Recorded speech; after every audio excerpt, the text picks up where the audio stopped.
దేశంలోని ఈవీఎం మిషన్లు 100% full proof అన్నారు central chief election commissioner Rajiv Kumar.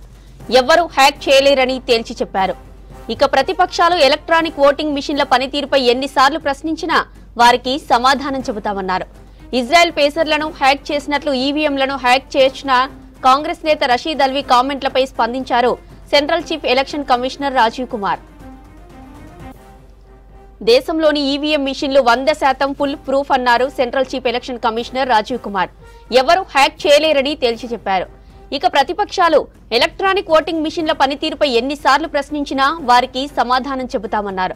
Israel పేసర్లను hack చేసినట్లు ఈవీఎంలను హ్యాక్ చేయొచ్చునా అని కాంగ్రెస్ నేత రషీద్ అల్వి కామెంట్లపై స్పందించారు central chief election commissioner Rajiv Kumar.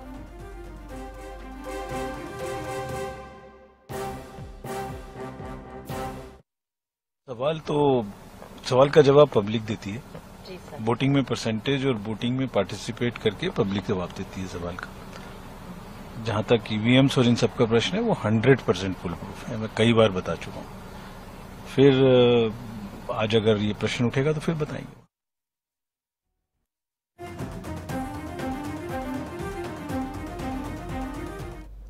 దేశంలోని ఈవీఎం మిషన్లను పేసర్లలాగే హ్యాక్ చేయొచ్చన్నారు కాంగ్రెస్ నేత రషీద్ అల్వి. అందుకే మహారాష్ట్ర అసెంబ్లీ ఎన్నికలను బ్యాలెట్ పద్ధతిలో నిర్వహించాలని డిమాండ్ చేశారు. లేదంటే బీజేపీ ప్రభుత్వం ఈసీ కలిసి ఏదైనా చేయొచ్చని ఆరోపించారు. హెజ్బుల్లాకు చెందిన పేసర్లను హ్యాక్ చేసిన ఇజ్రాయెల్ ప్రధాని నెతన్యాహు ప్రధాని మోదీకి క్లోజ్ అన్నారు రషీద్ అల్వి. వారిద్దరూ కలిసి ఈవీఎంలను హ్యాక్ చేస్తారన్న అనుమానాలున్నాయని, అందుకే బ్యాలెట్ పద్ధతిలో ఎన్నికలు నిర్వహించాలన్నారు కాంగ్రెస్ నేత రషీద్ అల్వి. सवाल है कि इलेक्शन कमीशन किस तरह चुनाव कराता है. ईवीएम की मशीनों पर भी शक और शुबा है. खिलवाड़ होता है उनके साथ.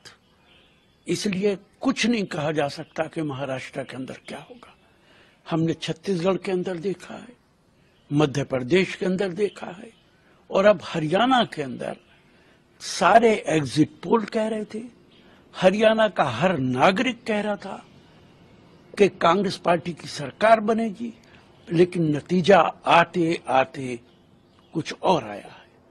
इसलिए महाराष्ट्र के अंदर सारे विपक्ष को दबाव बनाना चाहिए कि ईवीएम से चुनाव न होकर बैलेट पेपर से चुनाव हो. वरना मुझे शक है कि महाराष्ट्र के अंदर भारतीय जनता पार्टी की सरकार और इलेक्शन कमीशन कुछ भी कर सकते हैं.